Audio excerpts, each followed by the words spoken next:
hello. This is Daddy Nelson. Daddy Nelson po, Daddy Nelson. Nagdadrive po ako ngayon. At nagagaling ko lang po sa appointment ko. At ako pauwi na, tapos na yung appointment ko. At nakausap ko yung doktor ko. At sabi naman good news. Everything is fine. Everything is fine according to my doctor. So then meron lang akong ni-request na gamot para sa tinatawag nating oncology. Yung mga bagay. Alam na ng mga lalaki yan. So hindi na natin pagkakapuri yan. Alam na natin yung mga lalaki yan. Yun nga ito, nagmamanay ako pa uwi. O ito. It's okay. Hindi naman tayo kaya nga pag ikaw ay isang tinatawag na vlogger, nagiging open book tayo kahit kanino. Ang importante doon tayo nagbabago na ng pananaw sa buhay. Okay, ito po tayo po ay nagmamaneho po sa Highway 80. Ang takbo ko ay 65 miles per hour lamang sapagkat tayo po ay nagbablog. Hindi po tayo pwedeng magmadali at baka tayo po ay safe nga po tayo po ay walang po stand yung ating camera ay ating camera at biglaan lang kaya kinakamay-kamay na lang kaya ito.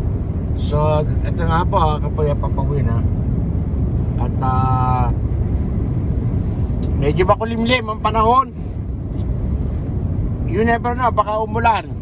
Kasi all I know is may darating na bagyo. MOP, letter P, mga ganun siguro. Correct me if I'm wrong. Pauwi na po ako dito po ako sa may commercial market kanina. At pero nakalagpas na rin malayo-layo na rin. Ayan, ito yung paligid, napakakulimlim pati ang kalangitan. Ayan. Nagmamaneho po ako ngayon. At kasi nga po yung mga ID ko nagbalikan na. Nakakawa na ako ng mga ID. Nandito na. Pero kompleto na, kulit ang mga ID ko. So then ito na. Hindi naman po traffic. Siguro mamaya konti magiging traffic. Pero hindi kasi traffic yung na-experience ko sa Metro Manila. Talagang ikay pagpapawisan ng malagkit at mapapaindak ka ng pagod na ako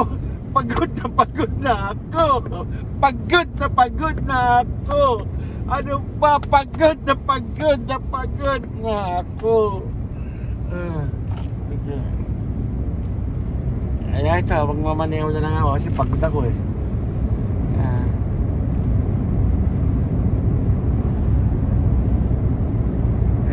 unahan na ako ng mga ibang sasakyan. Ayan, oo. Ayan yung mga buntok, oo. Ayan, oo.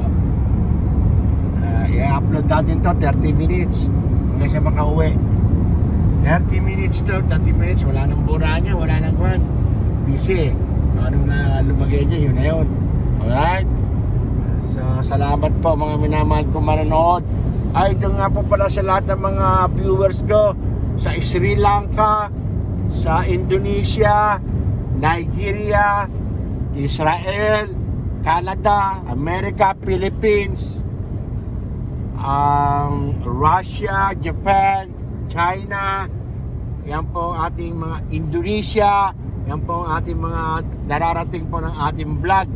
At ako naman po ay nagpapasalamat at kahit na ganun po ang ating mga video at hindi naman po siguro kayo na po humusga.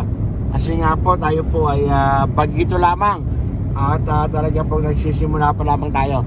Actually ang ating pong subscriber ay umaabot na po sa 500 katao at mahigit nga po.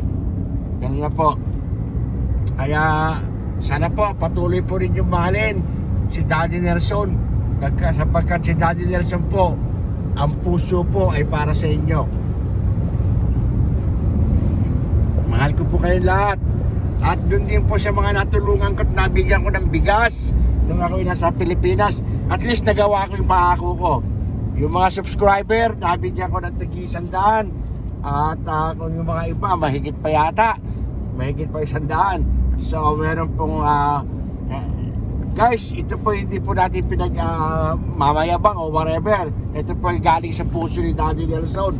Kaya sadya ko pong ibinigay ito sapagkat ito po ay balik na kung saan ako nanggaling. Yung mga pinanggalingan ko nung araw, laki akong pako. Kargador lang ako dati sa pako ng mga isda. Nagkakarga lang ako ng isda doon, kargador ako doon. Pero nung makita ko yung lugar, ang laking pinagbago. Kaya hindi ko alam kung may kargador pa doon o wala na.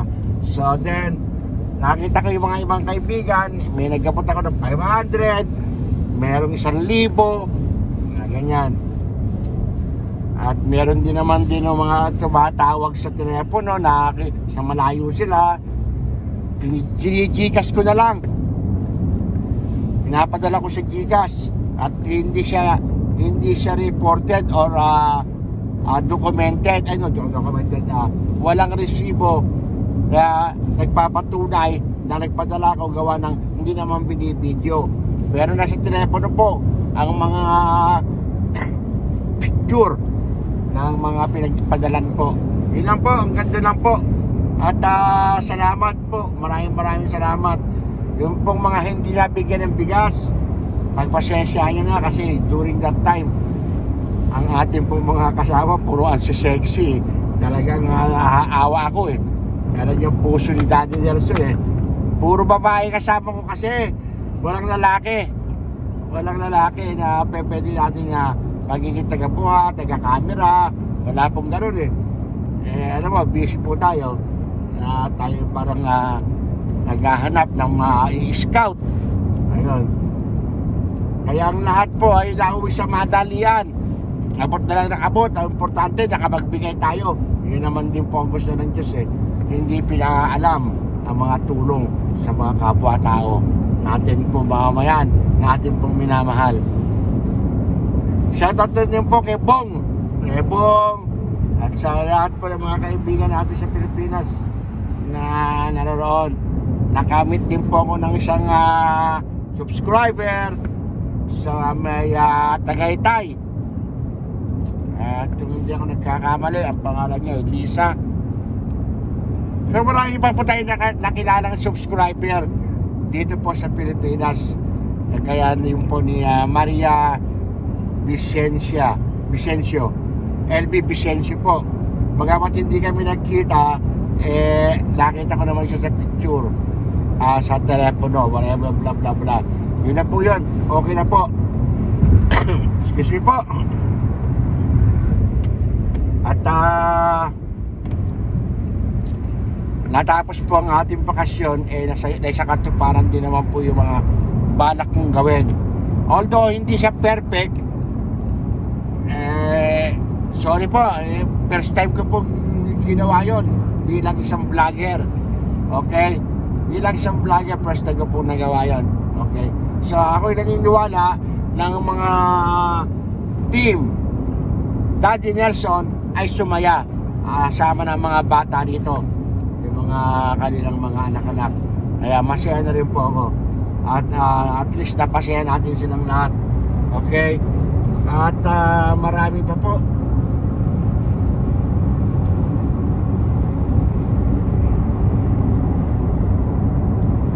At yun nga, pagka uwi ako, hindi ko na lang muna i-announce para it's surprise. Talaga lang. Kasi alam naman ninyo, ako hindi na nagkatrabaho. Full-time vlogger na lang po ako ngayon. Full-time vlogger. At kung ano man po yung mga pinagkagastos ko noon during time ko ng bakasyon ko sa Pilipinas, guys, huwag mo sana ipagkamali. Yung tulong ko na yan, galing po sa bulsa ko yan. Wala po akong natatanggap na anumang monetization pa kay YouTube.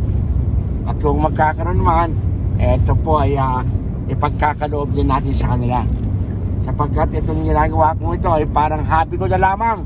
This is just a hobby. At ako nasisiyan naman dahil nagkakaroon tayo ng maraming kakilala all over the world. Okay? Marami na nga nagte-text, maraming nagpaparamdam, maraming guys, pagpasensyahan ninyo, galing ako sa gastusan. Kaya medyo tight ang ating bulsa ngayon. At ako nga rin po ay nagpagawa ng sticker po ng Daddy Nelson Vlog.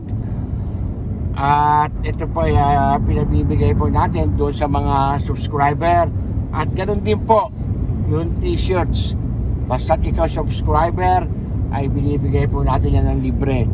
Subalit, yung hindi subscriber at ay mag-subscribe at nagugustuhan yung ating t-shirt, ay ito po yung pinabibili po natin sa halagang $5 po lamang. Dito sa Amerika po. Nasa Amerika po tayo ngayon.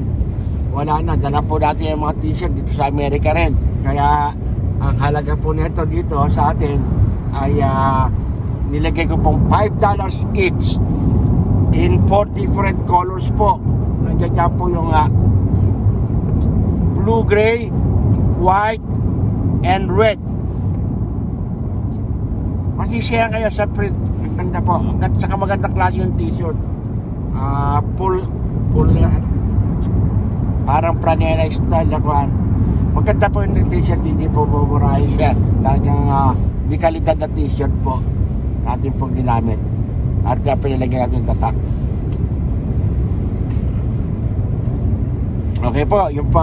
Tayo ay nauubusan ng sasabihin. Sasabihin ko lang po, pasensya na sa mga hindi nabigyan at hindi ko napuntahan dahil alam naman po ninyo ako nanibago sa Pilipinas. Nanibago ako talaga sa Pilipinas. Ang laking pinagbago ng Pilipinas. Kaya kung ako yung magbabalik muli, at least alam ko na. I already know. Okay? Alam ko na ang mga lakaran. At susunod, magiging mabilis na ang lahat ng actions. Kasi parang nanibago ako eh. Kaya paunmanhin ninyo mga minamahal kong subscribers, followers, friends, at doon din po sa mga bashers, kung meron na akong bashers. Yan ko, meron na rin yata eh. May nambabas na eh. So, hindi po natin maaalis yan sapagkat always remember this guys.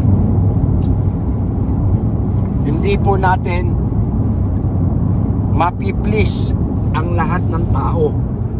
Meron mga taong wala ka pang ginagawa, nagugustuhan ka na. Meron namang mga tao, baka ilang ulit mo nang ginawa ng buti, ayaw pa rin sa'yo. May mga ganun pong pangyayari, senaryo. So, yun nga po. At kung hindi ako namamali, baka uulan. At makulimlim ang panahon, medyo puno ng ulap ang kalakitan. Kaya ang punto ko, dito sa Amerika marami pa pong lupa na pwede pagtayuan ng bahay. At maluluwag ang kalsada rito.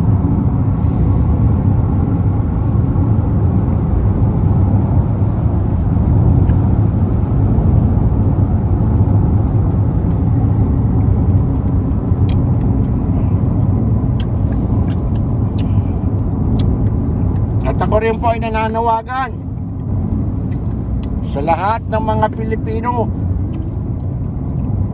Magkaisa po tayo labanan ng korupsyon sa Pilipinas.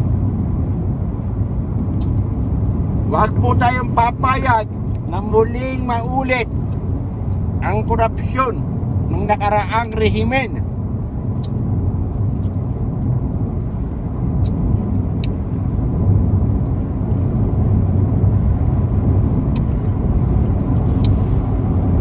At sana managot ang mga sangkot sa tinatawag nilang flood control project. Marami na po na pangalanan. Ay hindi ko napapanggitin pa kung sino-sino sila. Alam na po ninyo yan. Pero sa nabasa ko, sa inilabas na statement ni Bernardo ba? Sorry kung mali ako, nagkakamali ako. Paki-correct me. Message down below. Wala doon ang pangalan ni Romualdez. Pero yung mga naunang statement, nandun doon lahat yung mga nabanggit na pangalan, mga senador. Pero siyempre, pangunahin po yan si Saltico. Si Saltico po. Si Chis Escudero. Siyempre, magkumpare. Jingo, yan na Ramon Revilla. Masakit mang isipin, nakakabagbag damdamin na ulit muli kung saan sila ay kinulong na ni Ninoy Aquino, yung junior. Sila ay pinakawalang muli ng rehimeng Duterte. May resibo po ako dyan. Patutunayan ko yan. Kaya meron nga po isa dyan nag-comment sa aking nalilagay na kwan at sabi ganito ganyan. Hindi na ako sumagot doon. Hinayaan ko na lang muna because I'm not in the mood to answer that back yet. So now masasabi ko, sana matuto na tayo pagdating ng eleksyon. At sana magkaroon ng batas na ang mga kandidato na muling bumabalik ay hindi na payagan kung sila ay may nakabingbing kaso at dati pong convict ng plunder ng mga nakaraang administrasyon. Sana ganon. At sana magkaroon ng qualification ang mga mamumunong senador. Hindi yung basta-basta na lamang kinukuha, binoboto ng tao kahit walang alam. Kaya sana sumasaludo nga rin po ako sa sinabi ni Vice Ganda. Sana Mr. President, ako, aminado po ako, Marcos po ako. Dahil ever since kay Apulacay, Marcos na po ako. He is my commander-in-chief. Noong panahon niya, commander-in-chief ko siya. Ngayon, junior. Sana total, naibulgar mo na rin lang lahat ng mga katiwaliang nagaganap sa bansa ng Pilipinas tulad po ng flood control project. Sana po matuldukan na ang korupsyon sa bansa. Sa akin, well, life imprisonment is good. Pero yung pagpatay, bahala na kayo. Ako, no. My answer there is no. Sapagkat sa 10 utos ng Diyos, thou shall not kill, thou shall not steal. Dalawa lang po yung mapagdating ko. Kaya kung halimbawa sila nagkasala at napatunayan na sila ay guilty beyond reasonable doubt, they must be put behind bars, a lifetime sentence. Alright? Kaya hindi pa pwede may pumasok na bagong presidente, pinakawalan, pinardon, tapos sa kandidato nanalo na naman. ay wala ko binabanggit na pangalan sa ngayon. Ito sa statement ko. Pero yun naman po nang nangyayari. Totoo po yan. Katotohanan po yan.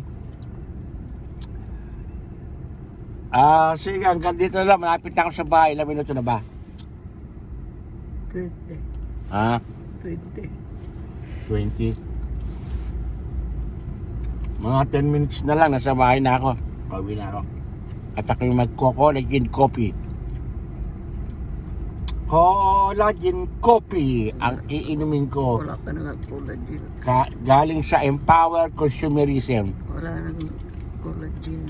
Wala na. Hindi nga hanap doon. May nakita ko dyan sa... Meron akong nakita doon eh. Sa likod ng lampshade. Nakalagay. Isa Iba pang... yun. Hindi siya. Parang tubig yun. Tingnan ko na yun. Siya yun. Hindi nga eh. Hindi niya ko mamaya. Binawasan ko na nga.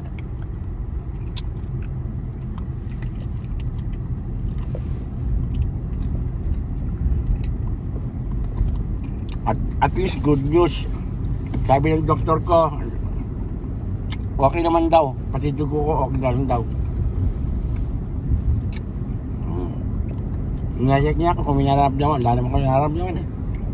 Okay naman eh. Hindi nga lang, minsan tumataas ang dugo ko. So, siyempre, ganun talaga. Siguro, nagkakaedad.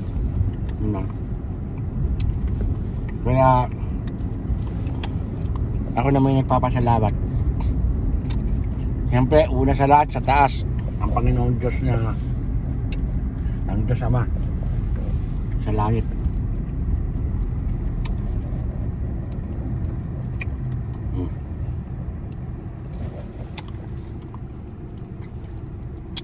Ito, ang dala ko ngayon po si CRB Honda Toyota Honda CRB.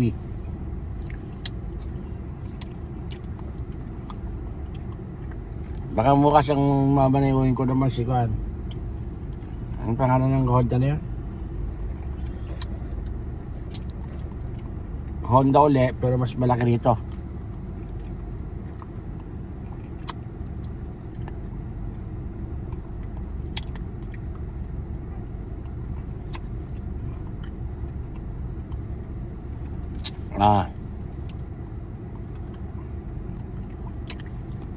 Maraming salamat po sa lahat ng mga subscriber ko. Yung subscriber ko na mahigit po 500 na siya. Maraming salamat po sa inyo. Sana wag po kayo nga magsawa. At mag-comment din po kayo para sa ganun matuto ko kung anong dapat kong gawin. Mga pan. Guys, dito sa Amerika wala tayong makitang call eh. Yung tawag sa Pilipinas na yung nakatali ang pa. Ganon. Wala tayong nakikita ganun dito. Bawal dito yon. Yung kinukulong sa parang kulungan ng kubo at doon lang siya, mag-isa niya. Wala tayo dito.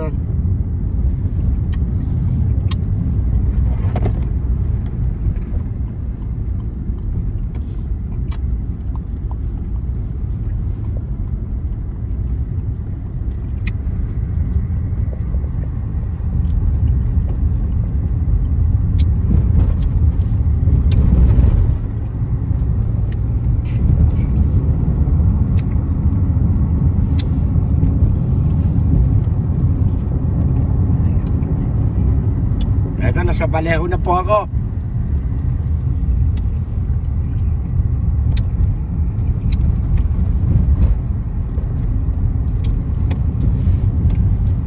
Ako yung malapit-lapit na sa katotohanan. Kaya nakakuha ng tubig ano, sa bahay na lang.